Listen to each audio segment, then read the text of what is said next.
Hello and welcome to another episode of Freaky Fettuccine. On tonight's episode, you remember back in Jiggle Spear the Killer where I said I had standards? Screw those standards. Let's get this shit out of the way. Jeff the Killer. Excerpt from a local newspaper. Ominous unknown killer is still at large. After weeks of unexplained murders, the ominous unknown killer is still on the rise. Okay, gonna decide between on the rise and at large at any point? Okay, never mind. After little evidence has been found, a young boy states that he survived one of the killer's attacks and bravely tells his story. Why is the newspaper present tense? I had a bad dream, and I woke up in the middle of the night, says the boy. I saw that for some reason the window was open. Even though I remember it being closed before I went to bed, I got up and shut it once more. Afterwards, I simply crawled under my covers and tried to get back to sleep. That's when I had a strange feeling, like someone was watching me. I looked up and nearly jumped out of my bed. There, in the little ray of light illuminating from between my curtains, were a pair of 2 eyes.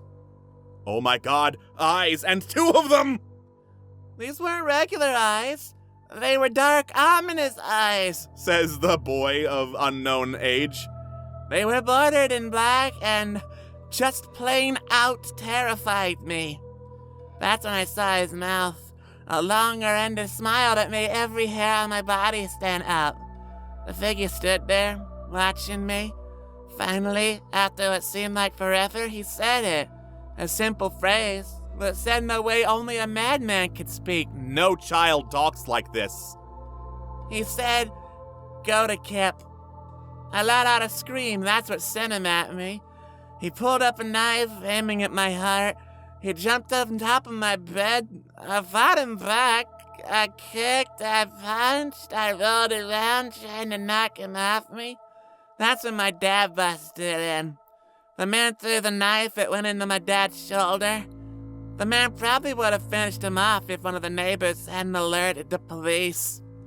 Now see, that's how you know it's an early Jeff the Killer story, because any of the fan stories would be like, Jeff the Killer flexes so hard the dad explodes, and so does the police. Also, that's a very fast police response time. They drove into the parking lot and ran towards the door. The man turned and ran down the hallway. I heard a smash like glass breaking.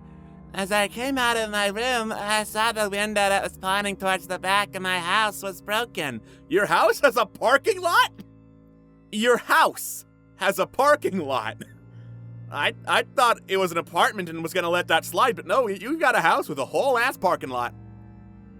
I looked at it to see him vanish into the distance. I can tell you one thing, I will never forget that face. Those cold, evil eyes and that psychotic smile, they will never leave my head. Police are still on the look for this man. If you see anyone that fits the description in this story, please contact your local police department. That's a terrible description, child. Shame on you for wasting the news's time. Also, there is no indication that perspective changed, but obviously it has, so next paragraph is... Jeff and his family had just moved into a new neighborhood. His dad had gotten a promotion at work, and they thought it would be best to live in one of those fancy neighborhoods. Jeff and his brother Lou couldn't complain, though. A new, better house. What was not to love? As they were getting unpacked, one of their neighbors came by. "Hello," she said. "I'm Barbara. I live across the street from you. Well, I just wanted to introduce my space self and to introduce my son." She turns around and calls her son over, switching tense mid-paragraph. "Billy, these are our new neighbors." Billy said hi and ran back to play in his yard. "Well," said Jeff's mom, "I'm Margaret, and this is my husband Peter and my 2 sons, Jeff and Lou. I'm assuming Lou spelled like you had an O and just, definitely didn't make a typo and refused to correct it all the time, saying, no, it's definitely meant to be Lou. You can't mark me. That's his name. What are you gonna do? You don't know if his name's supposed to be Lou with an O." They each introduced themselves, and then Barbara invited them to her son's birthday. Her son said one word to them and was presumably not fine with it, but who cares about Billy? Jeff and his brother were about to object when their mother said that they would love to. Okay. When Jeff and his family are done packing, Jeff went up to his mom. Stop traveling through time!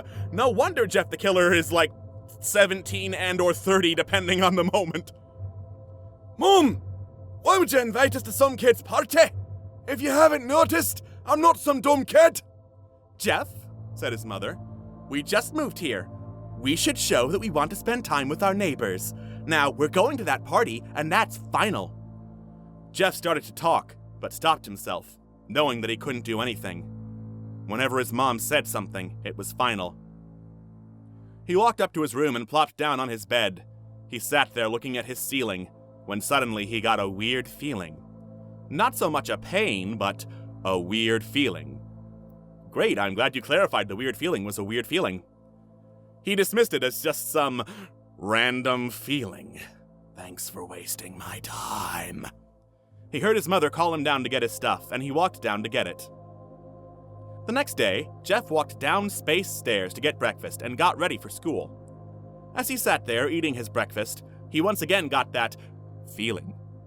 This time it was stronger. It gave him a slight tugging pain, but he once again dismissed it. As he and Lou finished breakfast, they walked down to the bus stop. They sat there waiting for the bus, and then, all of a sudden, some kid on a skateboard jumped over them, only inches above their laps. They both jumped back in surprise. Hey, what the hell? The kid landed and turned back to them. He kicked a skateboard up and caught it with his hands. The kid seems to be about 12, 1 year younger than Jeff. Okay, so, I want everyone to take note of this. This guy is 12. Jeff is 13.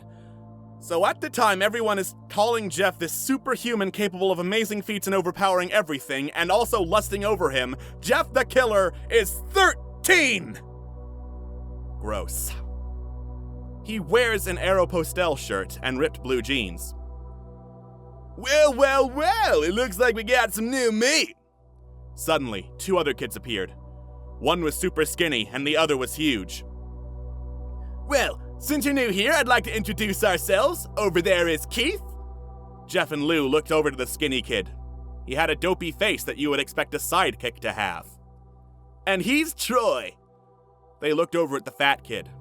Talk about a tub of lard. This kid looked like he hadn't exercised since he was crawling. Wow, way to be a jerk-ass time-traveling narrator. And I, said the first kid, am Randy. Now for all the kids in this neighborhood, there's a small prize for bus fare, if you catch my drift. Lou stood up, ready to punch the lights out of the kid's eyes, when one of his friends pulled a knife on him. They are 12! I'd hoped you'd be more cooperative, said Randy in the same paragraph, but it seems we must do this the hard way. The kid walked up to Lou and took his wallet out of his pocket. Jeff got that feeling again. Now it was truly strong, a burning sensation. He stood up, but Lou gestured him to sit down. Jeff ignored him and walked up to the kid. Listen here, you little punk! Give back my bro's wallet or else! Randy put the wallet in his pocket and pulled out his own knife. He is 12! Oh, and what will you do?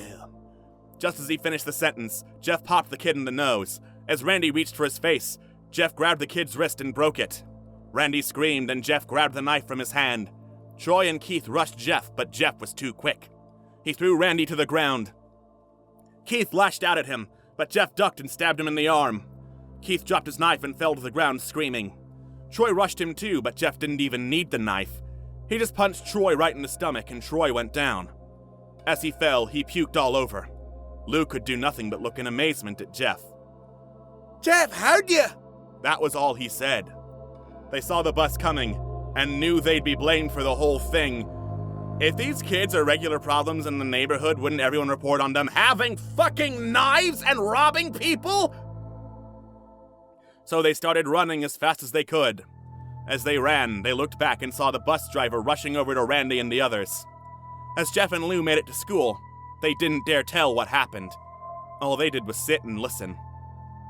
Lou just thought of that as his brother beating up a few kids, but Jeff knew it was more. It was something scary.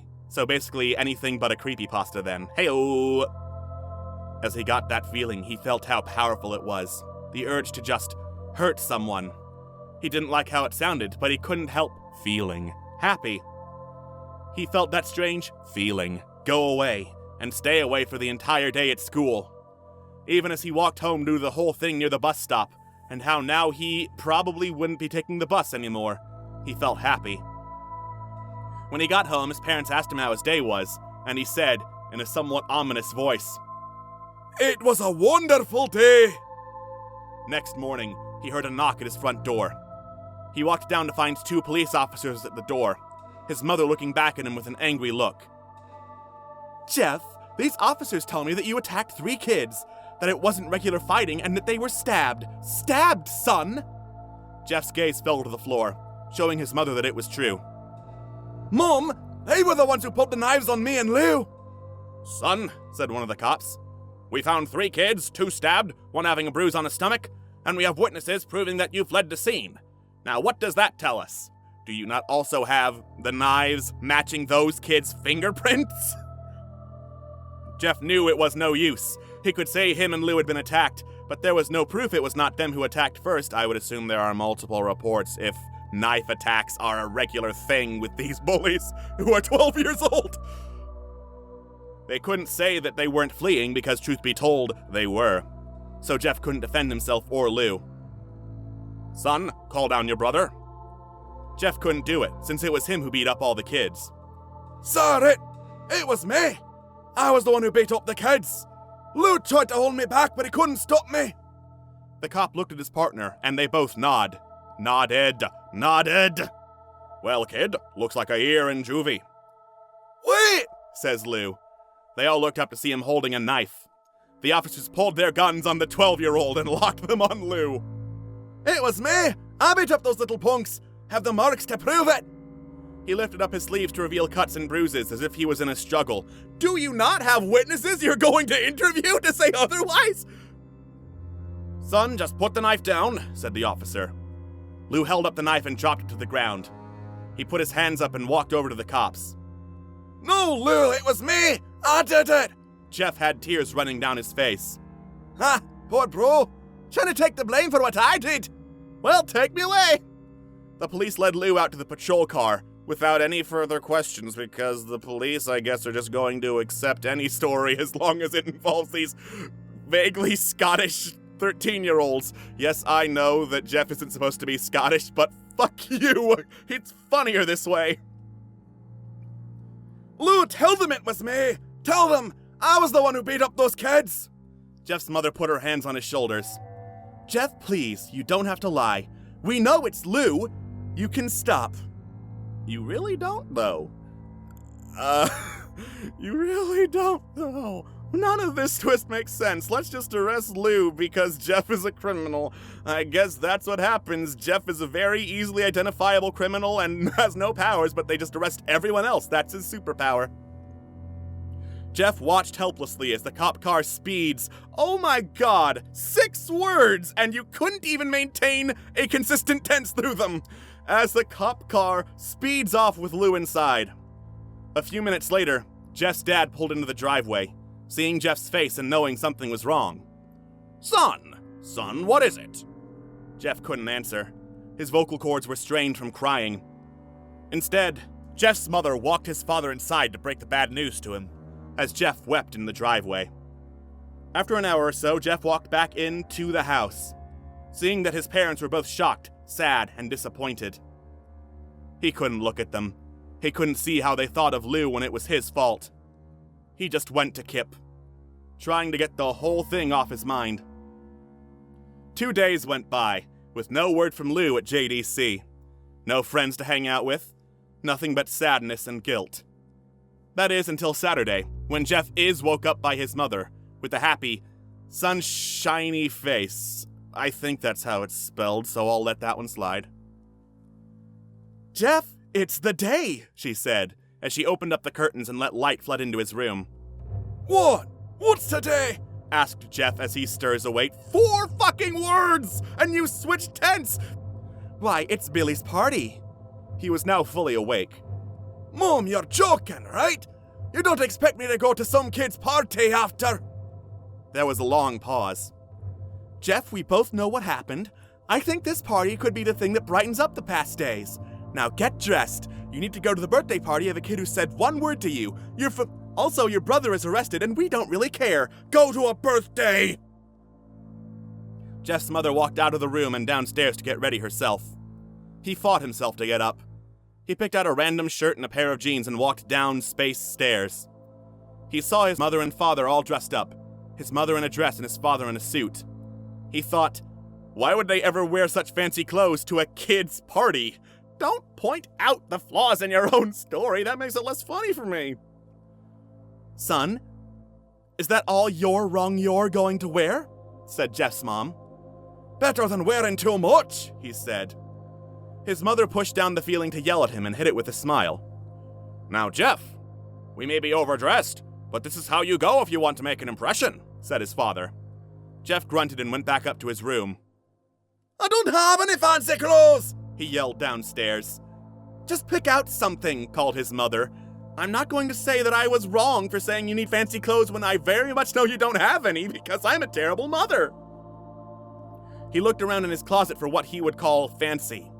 He found a pair of black dress pants he had for special occasions and an undershirt. He couldn't find a shirt to go with it, though. He looked around and found only striped and patterned shirts, none of which go with dress pants. Finally, he found a white hoodie and put it on. You're wearing that? They both said. His mother looked at her watch. Oh, no time to change, let's just go, she said, as she herded Jeff and his father out the door. They crossed the street over to Barbara and Billy's house. You have plenty of time to change. You can show up late for a birthday party all you frickin' want. They knocked on the door, and at it appeared that Barbara, just like his parents, was way overdressed. As they walked inside, all Jeff could see were adults, no kids. The kids are out in the yard. Jeff, how about you go and meet some of them, said Barbara. Jeff walked outside to a yard full of kids. They were running around in weird cowboy costumes and shooting each other with plastic guns. He might as well be standing in a Toys R Us. Suddenly, a kid came up to him and handed him a toy gun and hat. Hey, wanna play? He said. No, kid. I'm way too old for this stuff. The kid looked at him with that weird puppy dog face. Please, said the kid. Fine, said Jeff. He put on the hat and started to pretend shoot at the kids. At first he thought it was totally ridiculous, but then he started to actually have fun. It might not have been super cool, but it was the first time he had done something that took his mind off of Lou. So he played with the kids for a while, until he heard a noise. A weird rolling noise. Then it hit him. Randy, Troy, and Keith all jumped over the fence on their skateboards. So I'm assuming it's a typical, around-the-yard fence, around, let's say, 4 or 5 feet? That's an impressive frickin' jump for 12-year-olds on skateboards, especially one that is said by the narrator to be grossly obese. Are these the real superhumans? Are we going to get Randy, Troy, and Keith the killers sometime soon? Jeff dropped the fake gun and ripped off the hat. Randy looked at Jeff with a burning hatred. Hello! Jeff, is it? He said. We have some unfinished business. Jeff saw his bruised nose. I think we're even. I beat the crap out of you, and you get my brother sent to JDC. Randy got an angry look in his eyes. Oh no, I don't go for even. I go for winning. You may have kicked our asses that one day, but not today. As he said that, Randy rushed at Jeff. They both fell to the ground. Randy punched Jeff in the nose, and Jeff grabbed him by the ears and headbutted him. Jeff pushed Randy off of him, and both rose to their feet. Kids were screaming and parents were running out of the house. Troy and Keith both pulled guns out of their pockets? They're 12! What the fuck? Do these kids, with easy access to weapons, not have a reputation around the neighborhood? Are they just such good little angels stabbing and shooting people that everyone just assumes, oh, you know that kid who has the brother that clearly lied to save his skin? Yeah, let's send him to juvie for attacking these 12-year-olds with guns at a birthday party. What the fuck? No one interrupts or guts will fly, They said. They are threatening adults And I'm assuming 6-year-olds at the most. The fuck is wrong with this story? Has no one... I was about to say, has no one who wrote this been bullied before, but no, actually, that's terrible. I'm going to assume that every kid has been bullied in some form or another, but I know of no bullies that can just grab guns, leap a 5-foot fence, go into a birthday party for a 6-year-old, and start shooting up the place. Randy pulled a knife on Jeff and stabbed it into his shoulder. Oh my god, I hate this so much. Jeff screamed and fell to his knees. Randy started kicking him in the face. After 3 kicks, Jeff grabs his foot and twists it, causing Randy to fall to the ground. Jeff stood up and walked towards the back door. Troy grabbed him. Need some help? He picks Jeff up by the back of the collar and throws him through the patio door. As Jeff tries to stand, he is kicked down to the ground. Randy repeatedly starts kicking Jeff until he starts to cough up blood. Come on, Jeff, fight me! He picks Jeff up and throws him into the kitchen. Randy sees a bottle of vodka on the counter and smashes the glass over Jeff's head. Fight! He throws Jeff back into the living room. Come on, Jeff, look at me! Jeff glances up, his face riddled with blood. I was the one who got your brother sent to JDC, and now you're just gonna sit here and let him rot in there for a whole year. You should be ashamed. Jeff starts to get up. Oh, finally! You stand and fight! No capital letters! Haha! I'm too radical to hit shift! Jeff is now to his feet, blood and vodka on his face. Once again, he gets that strange feeling. The one in which he hasn't felt for a while.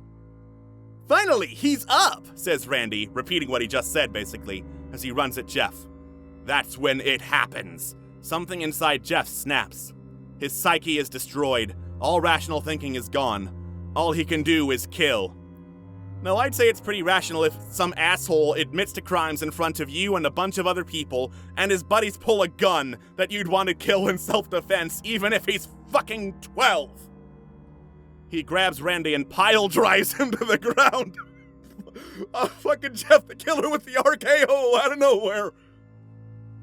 He gets on top of him and punches him straight in the heart. The punch causes Randy's heart to stop. Oh my god, he's fucking Kill Bill now, too. As Randy gasps for breath. Period. Jeff hammers down on him. Punch after punch. Blood gushes from Randy's body until he takes one final breath and dies. Everyone is looking at Jeff now. The parents, the crying kids, even Troy and Keith. Although they easily break from their gaze and point their guns at Jeff. Wait, break from their gaze would mean, like, looking away from Jeff, right? So, they're gonna try and 360 no-scope fucking the bride from Kill Bill here at 13 years old? Jeff C''S the guns trained on him and runs for the stairs. As he runs, Troy and Keith let out fire on him, each shot missing because Jeff just matrix dodges them, I guess. Jeff runs up the stairs. He hears Troy and Keith follow up behind. As they let out their final round of bullets, Jeff ducks into the bathroom. He grabs the towel rack and rips it off the wall. Troy and Keith race in, knives ready. Troy swings his knife at Jeff, who backs away and bangs the towel rack into Troy's face.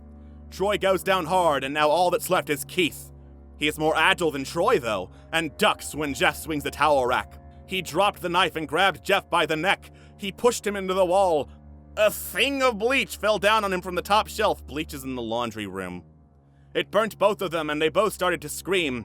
Jeff wiped his eyes as best he could. He pulled back the towel rack and swung it straight at Keith's head. As he lay there, bleeding to death, he let out an ominous smile. What's so funny? Asked Jeff. Keith pulled out a lighter and switched it on. What's funny, he said, is that you're covered in bleach and alcohol. Jeff's eyes widened as Keith threw the lighter at him. Who the fuck looks after these kids? As soon as the flame made contact with him, the flames ignited the alcohol in the vodka. While the alcohol burned him, the bleach bleached his skin. Jeff let out a terrible screech as he caught on fire. He tried to roll out the fire, but it was no use. The alcohol had made him a walking inferno. He ran down the hall and fell down the stairs. Everybody started screaming as they saw Jeff, now a man on fire, drop to the ground, nearly dead. The last thing Jeff saw was his mother and the other parents trying to extinguish the flame. That's when he passed out.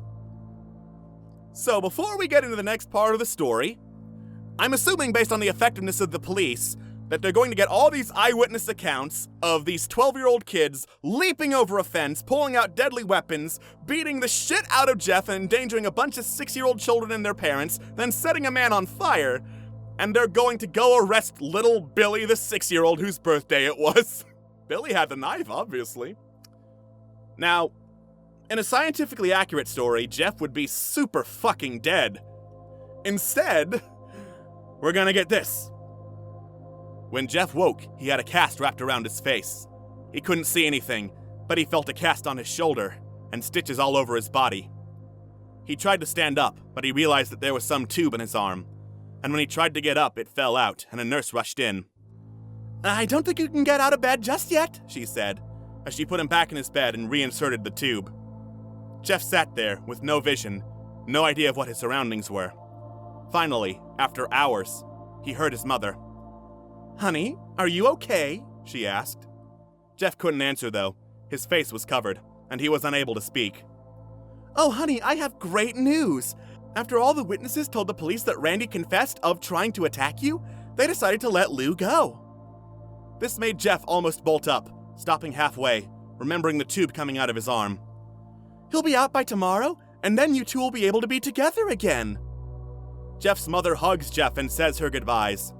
The next couple of weeks were those where Jeff was visited by his family. Then came the day where his bandages were to be removed.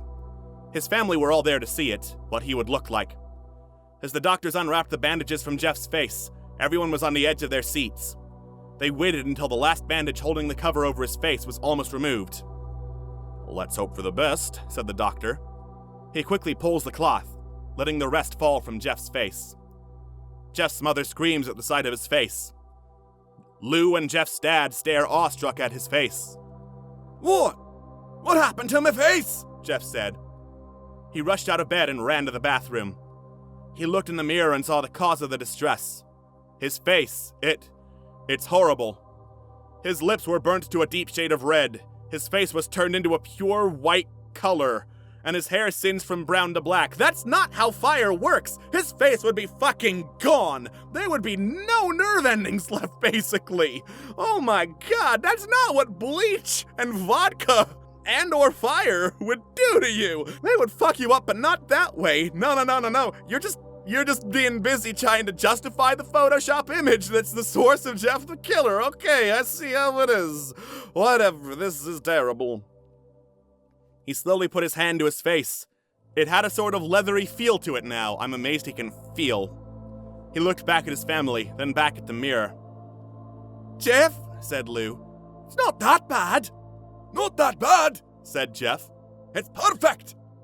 His family were equally surprised. Jeff started laughing uncontrollably. His parents noticed that his left eye and hand were twitching. Jeff, are you okay?" "Okay? I've never felt more happy! Ha ha ha ha ha! Look at me! This face goes perfectly with me!" He couldn't stop laughing. He stroked his face, feeling it, looking at it in the mirror. What caused this? Well, you may recall that when Jeff was fighting Randy, something in his mind, his sanity, snapped. Now he was left as a crazy killing machine. That is, his parents didn't know. Wow. Completely throwing show don't tell out the window there, I see. "Doctor," said Jeff's mom, "is my son all right, in the head?" "Oh, yes, this behavior is typical for patients that have taken a very large amounts of painkillers." Oh my god! Does this man work at Arkham Asylum? Does he just, regularly churn out rip-off the killers by, doing medical procedures on them, watching them laugh and say, "I'm going to kill everything in the world," and say, "Oh yeah, that's fine, everyone does that. I got an F in my psychology class, but I still have a doctorate." If his behavior doesn't change in a few weeks, bring him back here and we'll give him a psychological test. Give him a psychological test now if he's talking about freaking this. "Oh, thank you, doctor." Jeff's mother went over to Jeff. "Jeff, sweetie, it's time to go." Jeff looks away from the mirror, his face still formed into a crazy smile. "Okay, mommy! Ha ha ha!" His mother took him by the shoulder and took him to get his clothes. "This is what came in," said the lady at the desk. Jeff's mom looked down to see the black dress pants and white hoodie her son wore. Now they were clean of blood and now stitched together. Jeff's mother led him to his room and made him put his clothes on. Then they left, not knowing that this was their final day of life. Later that night, Jeff's mother woke to a sound coming from the bathroom. It sounded as if someone was crying. She slowly walked over to see what it was. When she looked into the bathroom, she saw a horrendous sight. Jeff had taken a knife and carved a smile into his cheeks. "Jeff, what are you doing?" asked his mother. Jeff looked over to his mother. "I couldn't keep smiling, Mummy. It hurt after a while. Now I can smile forever." Jeff's mother noticed his eyes, ringed in black. There was no end quote. I could just read all the rest of it in the Jeff voice, but that would get real old real fast. "Jeff, your eyes!" His eyes were seemingly never closing. That's the quickest way to infection. That man just killed himself in a very slow and painful way. He is going to frickin' rot and die within a couple of days. "I couldn't see my face. I got tired and my eyes started to close. I burnt out the eyelids." They would have already been burned if he was covered in fire for that long. "So I could forever see myself, my new face." Jeff's mother slowly started to back away, seeing that her son was going insane. Completely missing the warning signs from before because she's a terrible mother. "What's wrong, Mummy? Aren't I beautiful?" "Yes, son," she said. "Yes, you are. Let me go get Daddy so he can see your face." She ran into the room and shook Jeff's dad from his sleep. "Honey, get the gun.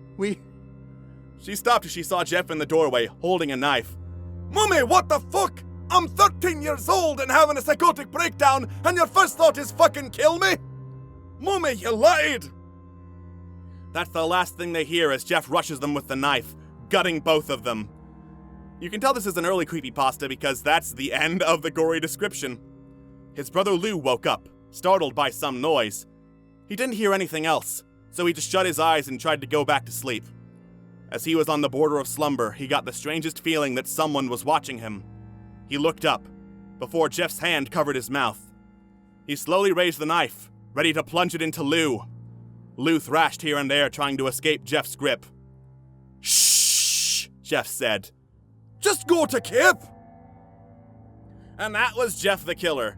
I don't want to say it's the thing that started it all because I could be wrong and it could be like Slender Man or something even before that, but you can clearly see that the fandom took this piece of boring, nonsensical garbage and fucking went wild on it. Like, everyone in the creepypasta community for a while just lusted after this 13-year-old with superhuman strength.